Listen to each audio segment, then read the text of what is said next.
સમાચાર કચ્છથી મળી રહ્યા છે કે જ્યાં લખપતમાં ભેદી બીમારીથી મોતના આરોપનો મામલો સામે આવ્યો છે।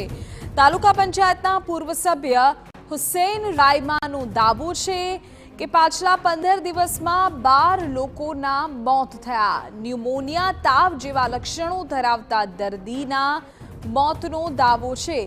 આરોગ્ય વિભાગ ત્વરિત અસરથી કામગીરી કરે તેવી રજૂઆત તેમણે કરી છે। कच्छ जिल्लाના લખપત તાલુકાના બેકડા ગામમાં છેલ્લા 2 દિવસની અંદર એક જ પરિવારના 4 લોકોના મૃત્યુ થયા છે। 3 યુવાનો જે 18 થી 20 વર્ષના હતા અને એક એમના મામા જે 50-55 વર્ષના આદર હતા। એક જ પરિવારના 4 લોકોના મૃત્યુ થયા છે। સામાન્ય તાવ આવતા આ લોકો દયાપર સીએચસી ખાતે દવા લીધી હતી। 3 યુવાનોને ત્યાંથી પછી ભુજ રેફર કરવામાં આવ્યા હતા। તો ત્યાં ખાનગી ડૉક્ટર પાસે એવું જાણવા મળ્યું કે ન્યુમોનિયા થઈ આવ્યું છે અને ન્યુમોનિયા ઇન્ફેક્શન ફેફસામાં લાગવાના કારણે આ મૃત્યુ થયા છે। એક યુવાનને અમદાવાદ સારવાર માટે લઈ જવામાં આવેલો પણ એ યુવાન પણ મૃત્યુ પામેલ છે। તો આરોગ્ય વિભાગે હવે લખપત વિસ્તારમાં તપાસ હાથ ધરી છે। મોતનું કારણ જાણવા માટે આરોગ્ય વિભાગે તપાસ શરૂ કરી દીધી છે। મૃતકોના પરિવારને સહાય આપવા તાલુકા પંચાયત સભ્યે માંગ કરી છે। हमारे तंत्र ने विनती है कि आप तात्कालिक बेखरा गाम की मुलाकात लो અને આ જે મૃત્યુ થયું છે એ મૃત્યુનું કારણ જાણવામાં ખબર પડે અને જે પરિવાર પર આ દુઃખ અને આફત આવ્યું છે એનો તંત્ર સહયોગ અને સહકાર આપે એવી વિનંતી છે। તો અત્યારે પ્રાથમિક જાણકારી એવી સામે આવી રહી છે કે ન્યુમોનિયા જેવા લક્ષણો ધરાવતા હતા આ લોકો કે જેમનું મૃત્યુ થયું છે। આરોગ્ય વિભાગે પણ આ મામલે તપાસ હાથ ધરી દીધી હોવાની પ્રાથમિક જાણકારી સામે આવી રહી છે। પરંતુ આખરે કયો રોગ છે કે જેના કારણે આટલા લોકોના અચાનક મૃત્યુ થઈ ગયા તે ચોક્કસપણે જાણવું રહ્યું અને તેના માટે તપાસ પણ થવી એટલી જરૂરી છે। પૂરી જાણકારી અમારા સંવાદદાતા જય આપી રહ્યા છે। જય, શું વિગતો મળી રહી છે રોગને લઈને, આરોગ્ય વિભાગની તપાસને લઈને અત્યારે કોઈ જાણકારી? ચોક્કસથી વિધિ લખપત તાલુકા પંચાયતના જે સદસ્ય છે તેમને એક કોંગ્રેસના આગેવાન છે તેમને જે રજૂઆત કરી હતી તેનો પત્ર વાયરલ થયા બાદ આ સમગ્ર મામલો છે તે ગઈકાલથી સામે આવ્યો છે।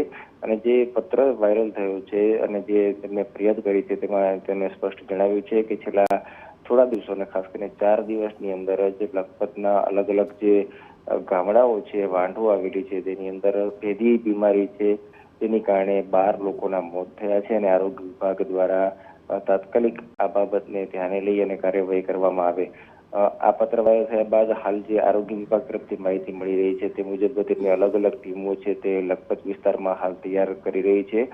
ચોક્કસ તેઓ 12 મોતને સમર્થન આપ્યું નથી પરંતુ ચોક્કસથી કેટલાક કિસ્સાઓમાં મોત છે તે શંકાસ્પદ ન્યુમોનિયાને કારણે થયા હોય તેવું અનુમાન આરોગ્ય વિભાગ ખુદ પણ લગાવી રહ્યું છે અને તે દિશામાં હાલ આરોગ્ય વિભાગ છે તેને સેમ્પલ કલેક્ટ કરવા સહિત ઘરોઘર પાણીજન્ય બીમારી હોય અથવા અન્ય કઈ બીમારી છે જેની કારણે આ વસ્તુ છે તે પ્રસરી રહી છે તેને લઈને કાર્યવાહી હાથ ધરી છે। જોડાયેલા રહો। એક અગત્યના સમાચાર એ પ્રાપ્ત થઈ રહ્યા છે કે હવે રાજકોટ અને ગાંધીનગરથી નિષ્ણાત તબીબોની ટીમ ત્યાં મોકલવામાં આવશે। જે પ્રકારે 15 દિવસમાં 12 લોકોના મોતનો દાવો અત્યારે થઈ રહ્યો છે, આ ભેદી રોગચાળા મુદ્દે હવે મોટા સમાચાર એ મળી રહ્યા છે કે રાજકોટ અને ગાંધીનગરથી પણ નિષ્ણાત તબીબોની ટીમ જશે। જે આ મામલે કોઈ અપડેટ છે?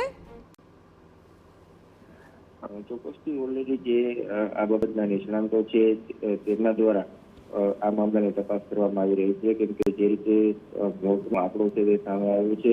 આ ઉપરાંત જે કોંગ્રેસના આગેવાન છે તેમને આ મામલે શક્તિસિંહ ગોહિલને પણ રજૂઆત કરી હતી અને ત્યારબાદ શક્તિસિંહ ગોહિલે પણ રાજ્યના આરોગ્ય વિભાગની સાથે સાથે કચ્છના જે સ્થાનિક તંત્ર છે તેમને આ મામલે તાકીદે કાર્યવાહી કરવા માટે જણાવ્યું હતું। એટલે સંભવ છે કે જે રીતે મોતના આંકડા સામે આવ્યા હતા અને કઈ બીમારીને કારણે ખાસ કરીને મામલો છે તે મૃત્યુ સુધી પહોંચતો હતો તે જાણવું આરોગ્ય વિભાગ માટે પણ એટલું જ અગત્યનું હતું અને તેથી જ જે આ મામલાના નિષ્ણાંત આરોગ્ય વિભાગના કર્મચારીઓ છે તેમની ટીમ આ બાબતને લઈને કામ કરી રહી હતી।